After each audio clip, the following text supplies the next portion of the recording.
your guitar. I am in love with your guitar. I am in love Thank with all the you. things that I've always heard that you do. But what you know, when it's your friend, it's like when it's your daughter or your mom, it's like, oh, nice, so good. Oh wow, I have a good mom. I have a good daughter. I have a good friend. But let's talk about this good friend right now. And let's talk about what you do. What are you creating now? Well, first of all, I like to say that the guitar that I made for you is perhaps the most beautiful I've created thus far. And it's a shame I can't find that box anywhere anymore. But when I saw that box, Oh my because god. you didn't give just so you guys know, Laura didn't give me any parameters for her custom build. She was like, build me something. I want one of your guitars. They're all so pretty. I want one. And I'm like, Mhm. well, give me some ideas about what you're looking. She's like, no, just go with it. Go But with. that has to do with me personally. But I believe that when you are dealing with a creator, you have to let the creator come out and bring all those ideas to the table. Because if you start telling the creator, oh, this is what I have, this is what me personally, I respect everybody else's opinion, but if you start you working with a creator and you're telling them what to do, then how are you ever going to get to know the creator, what that creator has to give you? So that's why I'm like, you Yeah. do whatever you want to do and just give me a guitar. And it actually that made the task harder for me because I work as an Sorry. artist. No, no, no, no. I'm glad you did that. Um, I work better with limits. Igor Stravinsky, one of my favorite composers, I think one of everybody's favorite composers, wrote a book called The Poetics of Music, and he talked about how having limits to composition yields better music. You Hmm. more coherent, more engaging music. And he Mhm. lamented in a later part of the book that that's why he finds that electronic music isn't as compelling because when it comes to the tools for creating electronic music, the sky is the limit, and he goes, there aren't enough limits in that form of composition to yield good work. Now, Stravinsky wrote that. There have been composers that have taken that to heart and have created amazing electronic music, both in the classical realm and all the popular genres and subgenres that are out Mhm. there. But anyways, I work better with limits. I usually yield better results with limits. But the thing is, with you, since you left the door open to me, I had to apply my own limits. I had to think what would be meaningful to Laura. And I Mhm. was searching, searching, searching because you have so many interests, Laura. I mean, you're definitely a Renaissance woman. You have so many interests. So it was hard to, it's like, what would be meaningful to Laura? And I and then I started looking at my boxes, and that box just spoke to me. Mm. It was ornate, it was classy, because I associate you with classy. Ooh, Um, okay. and it had a lot of Cuban symbology on it. It's like, well, Mhm. she honors a Cuban heritage, and the box was so romantic. It was It so was. romantic, and it's like, Yeah. you know what? I know what I'm gonna do. I know what I'm gonna do. This is going to be a bolero cigar box guitar. Bolero is going to be the theme for this cigar Mhm. box guitar. Yeah, that was an enjoyable build, and it was a good sound. It is a good sounding instrument. The box was just the right size and shape, Mhm. and I know that you haven't had a chance to sit down and go through my lessons, but I can't wait to hear you play it. I let me tell you So this. that is a slide, a Mhm. terracotta slide. I make my own guitar slides. And Mhm. so playing slide guitars, as you guys know, is its own thing. Mhm. It's very different from playing a regular guitar. And Mhm. there aren't many tutorials out there Mhm. specifically for playing fretless three-string cigar box guitar with a slide. And anyone out there interested, if you go to my YouTube channel and go to my cigar box guitar lessons playlist, it's all about learning to play Hmm. 3-string slide guitar, fretless slide guitar.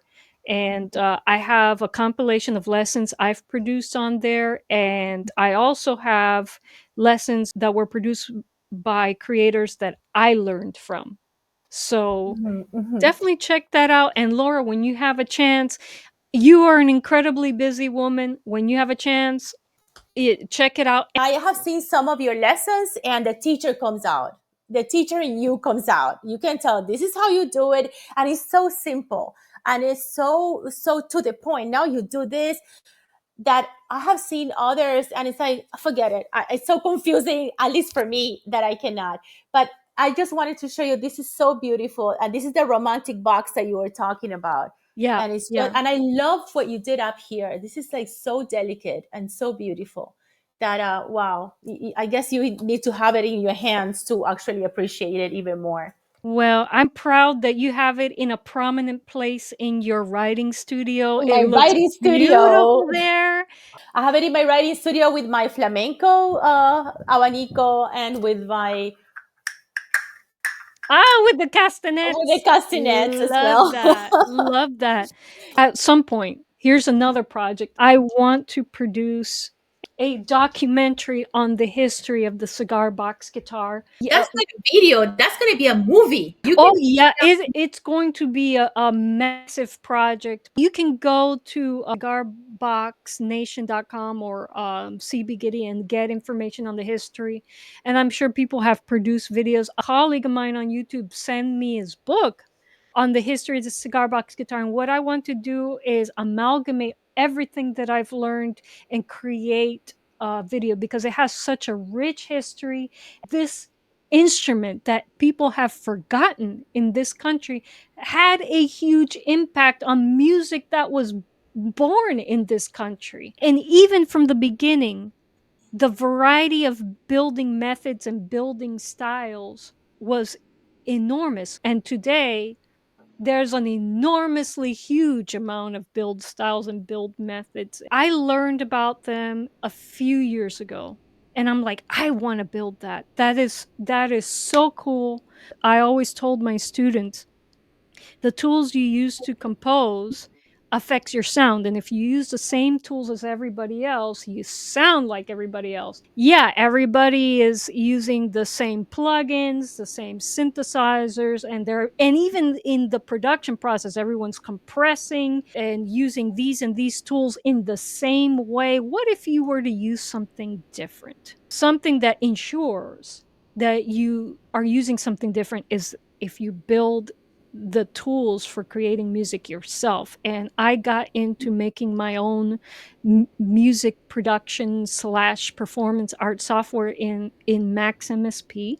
And just making cigar box guitars is just an extension of me making my own musical tools. No one guitar of mine sounds the same. They all have different quirks, they all have different noises. When you process them, they all sound different. Even acoustically, they all sound different. It's just an extension of that philosophy that I have. Let's sound different. Part of what helps you sound different is to use different tools from other people, create your own tools. What's great about cigar box guitars, they're so simple to build. You can focus on the beauty of the instrument. You got the basics down, now you can focus on the aesthetics. And so many musicians discount what they bring on stage with them or how they present themselves on stage. It's all part of performance. I mean, people go to a concert hall not just to hear stuff, but to see things on stage. Else, just pop a recording in in your CD player or your record player and listen to things. And That's one thing I noticed, that it's not just building the guitar and finding the right box and doing all the atonement and everything that you have to do here, like what you know and I don't know.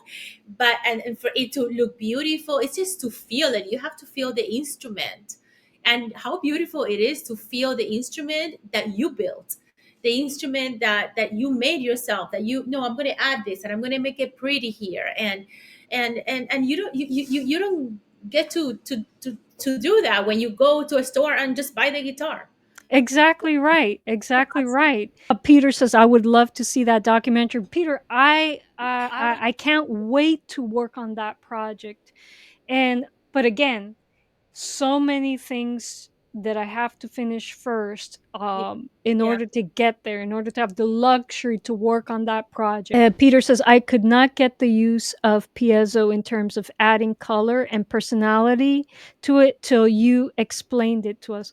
I'm so honored by that, Peter. Thank you so much. Laura, just to explain the comment that Peter made, I use piezo pickups in my cigar box guitars, and that's the one that's inside of your guitar too. mm, And unlike magnetic pickups, which traditionally used on an electric guitar, is that the piezo pickups actually translate the physical vibrations that are happening in the box, in the neck, into electrical signals analogous to the vibration, and then your sound system converts it back into sound.